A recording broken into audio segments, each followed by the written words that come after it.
नमस्ते बच्चों, कनेक्टेड में आपका स्वागत है। बच्चों, आज हम जब जनता बगावत करती है 1857 और उसके बाद पाठ पढ़ेंगे। आज की कक्षा में हम निम्नलिखित चीजें सीखेंगे। जब जनता बगावत करती है 1857 और उसके बाद पाठ पढ़ेंगे। पाठ पर पूछे गए प्रश्नों के उत्तर, नीतियां और लोग, नवाबों की छीनती सत्ता, किसान और सिपाही, सुधारों पर प्रतिक्रिया, सैनिक विद्रोह जन विद्रोह बन गया, बगावत फैलने लगी, कंपनी का पलटवार, विद्रोह के बाद के साल। नीतियां और लोग। पिछले अध्यायों में आपने ईस्ट इंडिया कंपनी की नीतियों और जनता पर उसके प्रभावों के बारे में पढ़ा। इन नीतियों से राजाओं, रानियों, किसानों, जमींदारों, आदिवासियों, सिपाहियों सब पर तरह तरह से असर पड़े। आप यह भी देख चुके हैं कि जो नीतियां और कार्रवाइयां जनता के हित में नहीं होती या जो उनकी भावनाओं को ठेस पहुंचाती है, उनका लोग किस तरह विरोध करते हैं। नवाबों की छीनती सत्ता। 18वीं सदी के मध्य से ही राजाओं और नवाबों की ताकत छीनने लगी थी। उनकी सत्ता और सम्मान दोनों खत्म होते जा रहे थे। बहुत सारे दरबारों में रेजिडेंट तैनात कर दिए गए थे। स्थानीय शासकों की स्वतंत्रता घटती जा रही थी। उनकी सेनाओं को भंग कर दिया गया था। उनके राजस्व वसूली के अधिकार वह इलाके एक एक करके छीने जा रहे थे। बहुत सारे स्थानीय शासकों ने अपने हितों की रक्षा के लिए कंपनी के साथ बातचीत भी की। उदाहरण के लिए झांसी की रानी लक्ष्मीबाई चाहती थीं कि कंपनी उनके पति की मृत्यु के बाद उनके गोद लिए हुए बेटे को राजा मान ले। पेशवा बाजीराव द्वितीय के दत्तक पुत्र नाना साहेब ने भी कंपनी से आग्रह किया कि उनके पिता को जो पेंशन मिलती थी वह मृत्यु के बाद उन्हें मिलने लगे। अपनी श्रेष्ठता और सैनिक ताकत के नशे में चूर कंपनी ने इन निवेदनों को ठुकरा दिया। अवध की रियासत अंग्रेजों के कब्जे में जाने वाली आखिरी रियासतों में से थी। 1801 में अवध पर एक सहायक संधि थोपी गई और 1856 में अंग्रेजों ने उसे अपने कब्जे में ले लिया। गवर्नर जनरल डलहौजी ने ऐलान कर दिया कि रियासत का शासन ठीक से नहीं चलाया जा रहा है, इसलिए शासन को दुरुस्त करने के लिए ब्रिटिश प्रभुत्व जरूरी है। कंपनी ने मुगलों के शासन को खत्म करने की भी पूरी योजना बना ली थी। कंपनी द्वारा जारी किए गए सिक्कों पर से मुगल बादशाह का नाम हटा दिया गया।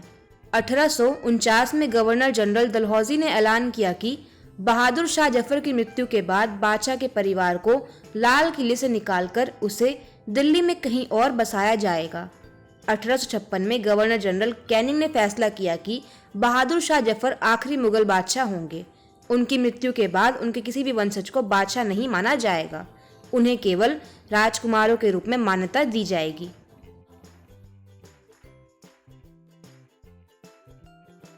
गांव में किसान और जमींदार भारी भरकम लगान और कर वसूली के सख्त तौर तरीकों से परेशान थे। बहुत सारे लोग महाजनों से लिया कर्ज नहीं लौटा पा रहे थे। इसके कारण उनकी पीढ़ियों पुरानी जमीनें हाथ से निकलती जा रही थी। कंपनी के तहत काम करने वाले भारतीय सिपाहियों के असंतोष की अपनी वजह थी। वे अपने वेतन, भत्तों और सेवा शर्तों के कारण परेशान थे। कई नए नियम उनकी धार्मिक भावनाओं और आस्थाओं को ठेस पहुंचाते थे। क्या आप जानते हैं कि उस जमाने में बहुत सारे लोग समुद्र पार नहीं जाना चाहते थे। उन्हें लगता था कि समुद्र यात्रा से उनका धर्म और जाति भ्रष्ट हो जाएंगे। जब 1824 में सिपाहियों को कंपनी की ओर से लड़ने के लिए समुद्र के रास्ते बर्मा जाने का आदेश मिला, तो उन्होंने इस हुक्म को मानने से इनकार कर दिया। उन्हें जमीन के रास्ते से जाने में एतराज नहीं था। सरकार का हुक्म न मानने के कारण उन्हें सख्त सजा दी गई। क्योंकि यह मुद्दा अभी खत्म नहीं हुआ था, इसलिए 1856 में कंपनी को एक नया कानून बनाना पड़ा। इस कानून में साफ कहा गया था कि अगर कोई व्यक्ति कंपनी की सेना में नौकरी करेगा तो जरूरत पड़ने पर उसे समुद्र पार भी जाना पड़ सकता है। सिपाही गांवों के हालात से भी परेशान थे। बहुत सारे सिपाही खुद किसान थे। वे अपने परिवार गांव में छोड़कर आए थे। लिहाजा किसानों का गुस्सा जल्दी ही सिपाहियों में भी फैल गया। अंग्रेजों को लगता था कि भारतीय समाज को सुधारना जरूरी है। सती प्रथा को रोकने और विधवा विवाह को बढ़ावा देने के लिए कानून बनाए गए। अंग्रेजी भाषा की शिक्षा को जमकर प्रोत्साहन दिया गया। 1830 के बाद कंपनी ने ईसाई मिशनरियों को खुलकर काम करने और यहाँ तक कि जमीन व संपत्ति जुटाने की भी छूट दे दी। 1850 में एक नया कानून बनाया गया जिससे ईसाई धर्म को अपनाना और आसान हो गया। इस कानून में प्रावधान किया गया था कि अगर कोई भारतीय व्यक्ति ईसाई धर्म अपनाता है तो भी पुरखों की संपत्ति पर उसका अधिकार पहले जैसा ही रहेगा। बहुत सारे भारतीयों को यकीन हो गया था कि अंग्रेज उनका धर्म, उनके सामाजिक रीति रिवाज और परंपरागत जीवन शैली को नष्ट कर रहे हैं। दूसरी तरफ ऐसे भारतीय भी थे जो मौजूदा सामाजिक व्यवस्था में बदलाव चाहते थे। इन सुधार को और उनके सुधार आंदोलनों के बारे में आप अध्याय 8 में पढ़ेंगे। जनता की नजर से उस जमाने में लोग अंग्रेज शासन के बारे में क्या सोच रहे थे, इसका जायजा लेने के लिए आप स्रोत 1 और 2 को पढ़ें। सैनिक विद्रोह जन विद्रोह बन गया। यद्यपि शासक और प्रजा के बीच संघर्ष कोई अनोखी बात नहीं होती, लेकिन कभी-कभी ये संघर्ष इतने फैल जाते हैं कि राज्य की सत्ता छिन्न भिन्न हो जाती है। बहुत सारे लोग मानने लगे हैं कि उन सब का शत्रु एक है, इसलिए वे सभी कुछ करना चाहते हैं। इस तरह की स्थिति में हालात अपने हाथ में लेने के लिए लोगों को संगठित होना पड़ता है। उन्हें संचार, पहलकदमी और आत्मविश्वास का परिचय देना होता है। भारत के उत्तरी भागों में 1857 में ऐसी स्थिति पैदा हो गई थी। फतह और शासन के 100 साल बाद ईस्ट इंडिया कंपनी को एक भारी विद्रोह से जूझना पड़ रहा था। मई 1857 में शुरू हुई इस बगावत ने भारत में कंपनी का अस्तित्व ही खतरे में डाल दिया था। मेरठ से शुरू करके सिपाहियों ने कई जगह बगावत की। समाज के विभिन्न तबकों के असंख्य लोग विद्रोही तेवरों के साथ उठ खड़े हुए। कुछ लोग मानते हैं कि 19वीं सदी में उपनिवेशवाद के खिलाफ दुनिया भर में सबसे बड़ा सशस्त्र संघर्ष था। मेरठ से दिल्ली तक 29 मार्च 1857 को युवा सिपाही मंगल पांडे को बैरकपुर में अपने अफसरों पर हमला करने के आरोप में फांसी पर लटका दिया गया। चंद दिन बाद मेरठ में तैनात कुछ सिपाहियों ने नए कारतूसों के साथ फौजी अभ्यास करने से इनकार कर दिया। सिपाहियों को लगता था कि उन कारतूसों पर गाय और सुअर की चर्बी का लेप चढ़ाया गया था। 85 सिपाहियों को नौकरी से निकाल दिया गया। उन्हें अपने अफसरों का हुक्म न मानने के आरोप में 10-10 साल की सजा दी गई। यह 9 मई 1857 की बात है। मेरठ में तैनात दूसरे भारतीय सिपाहियों की प्रतिक्रिया बहुत जबरदस्त रही। 10 मई को सिपाहियों ने मेरठ की जेल पर धावा बोलकर वहां बंद सिपाहियों को आजाद करा लिया। उन्होंने अंग्रेज अफसरों पर हमला करके उन्हें मार गिराया। उन्होंने बंदूक और हथियार कब्जे में ले लिए और अंग्रेजों की इमारतों व संपत्तियों को आग के हवाले कर दिया। उन्होंने फिरंगियों के खिलाफ युद्ध का ऐलान कर दिया। सिपाही पूरे देश में अंग्रेजों के शासन को खत्म करने पर आमदा थे, लेकिन सवाल यह था कि अंग्रेजों के जाने के बाद देश का शासन कौन चलाएगा। सिपाहियों ने इसका भी जवाब ढूंढ लिया था। वे मुगल सम्राट बहादुर शाह जफर को देश का शासन सौंपना चाहते थे।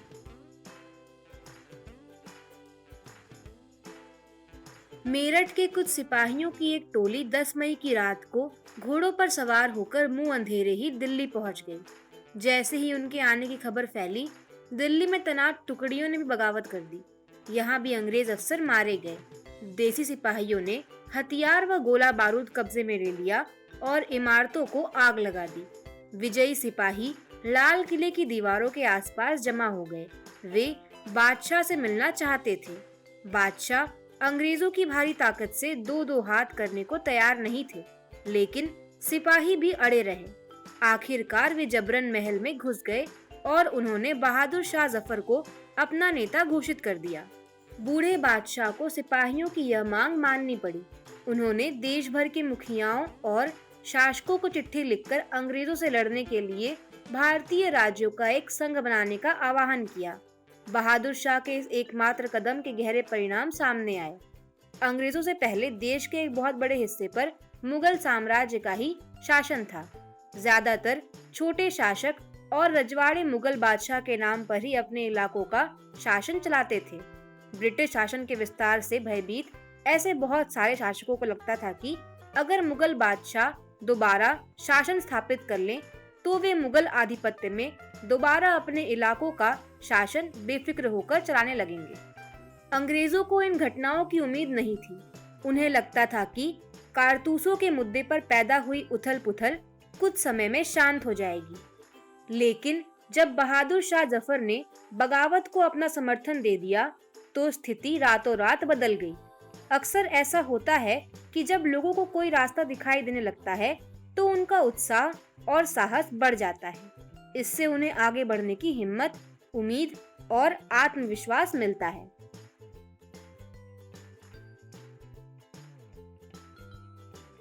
बगावत फैलने लगी। जब दिल्ली से अंग्रेजों के पैर उखड़ गए तो लगभग एक हफ्ते तक कहीं कोई विद्रोह नहीं हुआ। जाहिर है खबर फैलने में भी कुछ समय तो लगना ही था, लेकिन फिर तो विद्रोहों का सिलसिला ही शुरू हो गया। एक के बाद एक हर रेजिमेंट में सिपाहियों ने विद्रोह कर दिया और वे दिल्ली, कानपुर व लखनऊ जैसे मुख्य बिंदुओं पर दूसरी टुकड़ियों का साथ देने को निकल पड़े।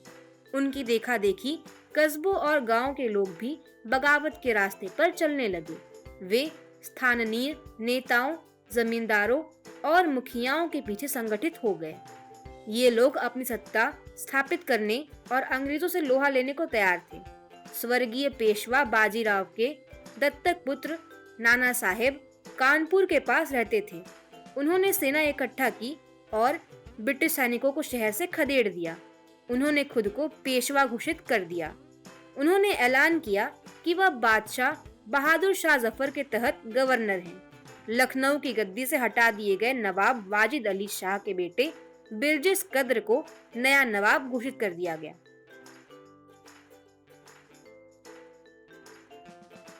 बिरजिस कद्र ने भी बहादुर शाह जफर को अपना बादशाह मान लिया।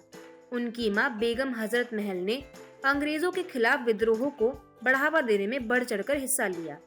झांसी में रानी लक्ष्मीबाई भी विद्रोही सिपाहियों के साथ जा मिली। उन्होंने नाना साहेब के सेनापति ताटिया टोपे के साथ मिलकर अंग्रेजों को भारी चुनौती दी। मध्य प्रदेश के मांडला क्षेत्र में राजगढ़ की रानी अवंतीबाई लोधी ने 4000 सैनिकों की फौज तैयार की और अंग्रेजों के खिलाफ उसका नेतृत्व किया, क्योंकि ब्रिटिश शासन ने उनके राज्य के प्रशासन पर नियंत्रण कर लिया था। विद्रोही टुकड़ियों के सामने अंग्रेजों की संख्या बहुत कम थी।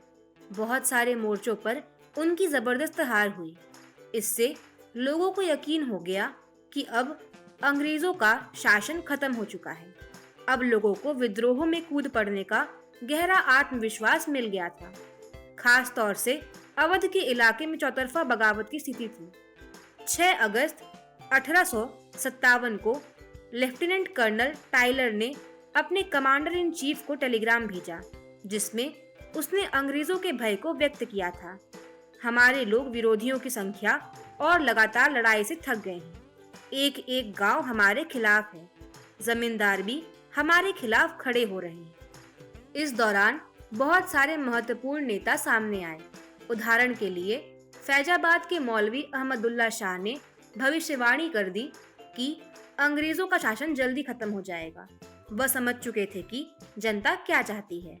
इसी आधार पर उन्होंने अपने समर्थकों की एक विशाल संख्या जुटा ली। अपने समर्थकों के साथ वे भी अंग्रेजों से लड़ने लखनऊ जा पहुंचे। दिल्ली में अंग्रेजों का सफाया करने के लिए बहुत सारे गाजी यानी धर्म योद्धा इकट्ठा हो गए थे। बरेली के सिपाही बख्त खान ने लड़ाकों की एक विशाल टुकड़ी के साथ दिल्ली की ओर कूच कर दिया। वह इस बगावत में एक मुख्य व्यक्ति साबित हुए। बिहार के एक पुराने जमींदार कुंवर सिंह ने भी विद्रोही सिपाहियों का साथ दिया और महीनों तक अंग्रेजों से लड़ाई लड़ी।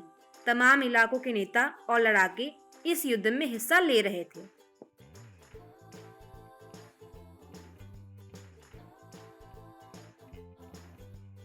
कंपनी का पलटवार। इस उथल पुथल के बावजूद अंग्रेजों ने हिम्मत नहीं छोड़ी। कंपनी ने अपनी पूरी ताकत लगाकर विद्रोह को कुचलने का फैसला लिया। उन्होंने इंग्लैंड से और फौजी मंगवाए, विद्रोहियों को जल्दी सजा देने के लिए नए कानून बनाए और विद्रोह के मुख्य केंद्रों पर धावा बोल दिया। सितंबर 1857 में दिल्ली दोबारा अंग्रेजों के कब्जे में आ गई।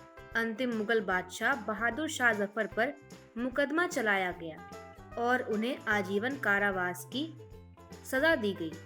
उनके बेटों को उनकी आंखों के सामने गोली मार दी गई। बहादुर शाह और उनकी पत्नी बेगम जीनत महल को अक्टूबर 1858 में रंगून जेल में भेज दिया गया। इसी जेल में नवंबर 1862 में बहादुर शाह जफर ने अंतिम सांस ली। दिल्ली पर अंग्रेजों का कब्जा जाने का मतलब यह नहीं था कि विद्रोह खत्म हो चुका था। इसके बाद भी लोग अंग्रेजों से टक्कर लेते रहे। व्यापक बगावत की विशाल ताकत को कुचलने के लिए अंग्रेजों को अगले 2 साल तक लड़ाई लड़नी पड़ी। मार्च 1858 में लखनऊ अंग्रेजों के कब्जे में चला गया। जून 1858 में रानी लक्ष्मीबाई की शिकस्त हुई और उन्हें मार दिया गया। दुर्भाग्यवश ऐसा ही रानी अवंतीबाई लोधी के साथ हुआ। खेड़ी की शुरुआत विजय के बाद उन्होंने अपने आप को अंग्रेजी फौज से घिरा पाया और वे शहीद हो गई। तात्या टोपे मध्य भारत के जंगलों में रहते हुए आदिवासियों और किसानों की सहायता से छापामार युद्ध चलाते रहे। जिस तरह पहले अंग्रेजों के खिलाफ मिली सफलताओं से विद्रोहियों को उत्साह मिला था, उसी तरह विद्रोही ताकतों की हार से लोगों की हिम्मत टूटने लगी। बहुत सारे लोगों ने विद्रोहियों का साथ छोड़ दिया। अंग्रेजों ने भी लोगों का विश्वास जीतने के लिए हर संभव प्रयास किया। उन्होंने वफादार भूस्वामियों के लिए इनामों का ऐलान कर दिया। उन्हें आश्वासन दिया गया कि उनकी जमीन पर उनके परंपरागत अधिकार बने रहेंगे। जिन्होंने विद्रोह किया था, उनसे कहा गया कि अगर वे अंग्रेजों के सामने समर्पण कर देते हैं और अगर उन्होंने किसी अंग्रेज की हत्या नहीं की है तो वे सुरक्षित रहेंगे और जमीन पर उनके अधिकार और दावेदारी बनी रहेगी। इसके बावजूद सैकड़ों सिपाहियों, विद्रोहियों, नवाबों और राजाओं पर मुकदमे चलाए गए और उन्हें फांसी पर लटका दिया गया।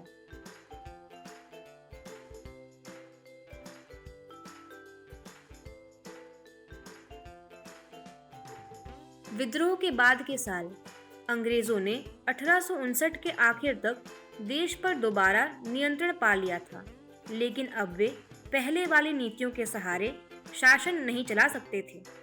अंग्रेजों ने जो अहम बदलाव किए वे निम्नलिखित हैं। पहला, ब्रिटिश संसद ने 1858 में एक नया कानून पारित किया और ईस्ट इंडिया कंपनी के सारे अधिकार ब्रिटिश साम्राज्य के हाथ में सौंप दिए ताकि भारतीय मामलों को ज्यादा बेहतर ढंग से संभाला जा सके। ब्रिटिश मंत्रिमंडल के एक सदस्य को भारत मंत्री के रूप में नियुक्त किया गया। उसे भारत के शासन से संबंधित मामलों को संभालने का जिम्मा सौंपा गया। उसे सलाह देने के लिए एक परिषद का गठन किया गया जिसे इंडिया काउंसिल कहा जाता था। भारत के गवर्नर जनरल को वायसराय का ओहदा दिया गया। इस प्रकार उसे इंग्लैंड के राजा रानी का निजी प्रतिनिधि घोषित कर दिया गया। फलस्वरूप अंग्रेज सरकार ने भारत के शासन की जिम्मेदारी सीधे अपने हाथों में ले ली। दूसरा, देश के सभी शासकों को भरोसा दिया गया कि भविष्य में कभी भी उनके भूक्षेत्र पर कब्जा नहीं किया जाएगा। उन्हें अपनी रियासत अपने वंशजों यहाँ तक कि दत्तक पुत्रों को सौंपने की छूट दे दी गई, लेकिन उन्हें इस बात के लिए प्रेरित किया गया कि वे ब्रिटेन की रानी को अपना अधिपति स्वीकार करें।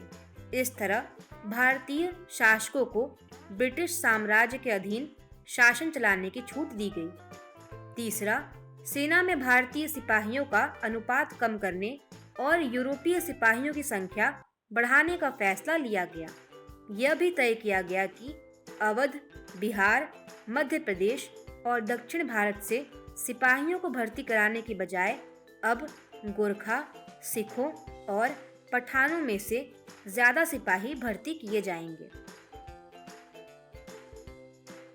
चौथा, मुसलमानों की जमीन और संपत्ति बड़े पैमाने पर जब्त की गई। उन्हें संदेह व शत्रुता के भाव से देखा जाने लगा। अंग्रेजों को लगता था कि यह विद्रोह उन्होंने ही खड़ा किया था। पांचवा, अंग्रेजों ने फैसला किया कि वे भारत के लोगों के धर्म और सामाजिक रीति रिवाजों का सम्मान करेंगे। छठा, भूस्वामियों और जमींदारों की रक्षा करने तथा जमीन पर उनके अधिकारों को स्थायित्व देने के लिए नीतियां बनाई गईं। इस प्रकार 1857 के बाद इतिहास का एक नया चरण शुरू हुआ। निम्नलिखित प्रश्नों के उत्तर दीजिए।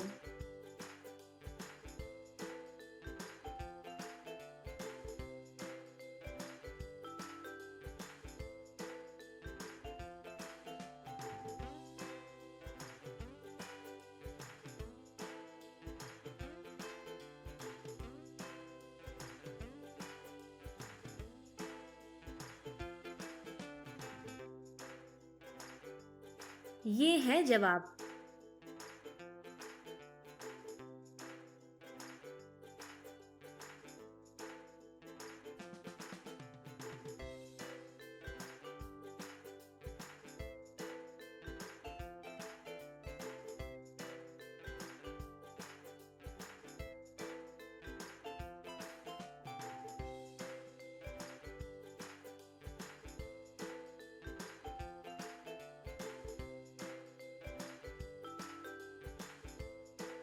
तो बच्चों, यह था आज का पाठ। आशा करती हूँ कि आप सबको खूब आनंद आया होगा। आज की कक्षा यहीं समाप्त हुई। अगली कक्षा में मिलते हैं एक नए पाठ के साथ। धन्यवाद।